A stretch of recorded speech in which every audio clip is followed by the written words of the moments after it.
pendant le camp, il y a un élément qui est important, c'est qu'on doit être au taquet pour les locataires s'il y a un problème d'accès avec de l'eau, parfois il y a un problème médical ou une question plus importante. Les contacts sont toujours très chouettes avec les différents camps. On est souvent prévenu en dernière minute. Ah, le bidon est quasi vide et il faut venir dans les 2 heures, mais comme on a des jobs à côté, c'est pas toujours simple. Donc on est souvent dans la course. Et il y a ce côté parfois un petit peu tendu entre l'heure demandée pour la livraison de l'eau et le moment où nous on sait réellement se libérer. Mais sinon c'est toujours très chouette, ça nous permet aussi de venir voir comment le camp se passe, répondre aux questions. Ça s'est passé magnifiquement bien. On a un problème avec les perches qui ont été déposées un peu plus haut que la prairie parce que justement le camion ne savait pas accéder dans le bas de la prairie. Et on a fait appel au propriétaire, justement il est venu avec son tracteur et sa remorque et il a gentiment déposé les perches dans la prairie. Donc ça c'était magnifique. Et puis sinon il vient nous déposer de l'eau quand on a besoin. Il est super accessible. Donc aucun problème à ce niveau-là, on est super contents. Tout se passe à merveille.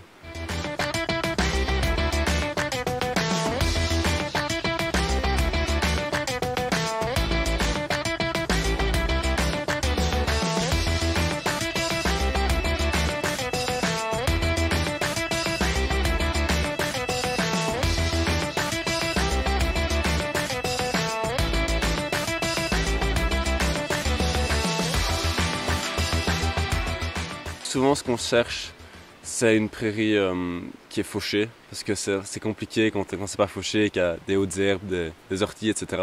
Et ici, on est arrivé, c'était vraiment quasi un terrain de golf. C'était magnifique. Bon, ici, ça s'est vite dégradé avec le temps, mais le terrain était parfait. Il n'y avait pas de clous, rien du tout. Bon, évidemment, il y a un peu de cailloux dans le sol, mais ça, c'est inévitable, c'est la nature. Mais le terrain était juste parfait, magnifique, comme sur les photos, c'était top. On a de temps en temps dans les états des lieux ou de sortie des petites réprimandes à faire, mais en général c'est toujours très chouette. Les gens sont toujours crevés à la fin du camp, donc là on essaie de ne pas être trop revendicatif en disant attention, il faut faire ça et ça, on est toujours cool si ça a été respecté. Et ça, dès le 2e jour du camp, on le sait. Si c'est propre, un camp propre, on n'a pas besoin d'attendre l'état des lieux de sortie, donc ça s'est toujours très bien passé. On fait toujours super gaffe à ça, de bien cleaner la prairie.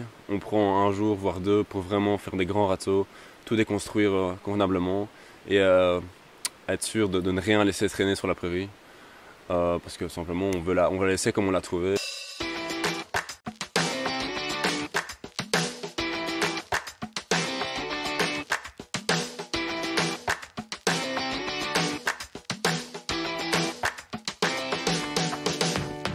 On a un camp une fois qui nous a laissé pour nous faire plaisir un bac au bord de la rivière pour qu'on ait de la bière fraîche en arrivant ici. Mais alors bon, nous, ça ne nous arrange pas du tout, parce qu'il faut aller évacuer. Si le bac se renverse, il y a de la bière. Donc voilà, c'est des cadeaux parfois pour vraiment faire plaisir aux proprios, mais inversement qui sont parfois une contrainte, parce qu'on se retrouve avec...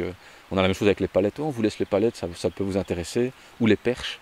Et donc nous, on doit ramener des tracteurs ici en hiver pour évacuer les palettes et les perches pour dégager les accès forestiers. Et donc c'est parfois, on veut nous faire plaisir et en fait c'est plus une contrainte. Mais pour les camps, on s'est toujours bien marré. C'est pour ça qu'on fait ce genre de truc aussi. Je crois que si on n'a pas un contact sympa avec les animés, les staffs, c'est impossible de faire des locations scouts. À un moment donné, on vient toujours en conflit en pensant que les gens sont là pour foutre le bordel, alors que pas du tout, ils viennent juste passer un bon moment. Voilà.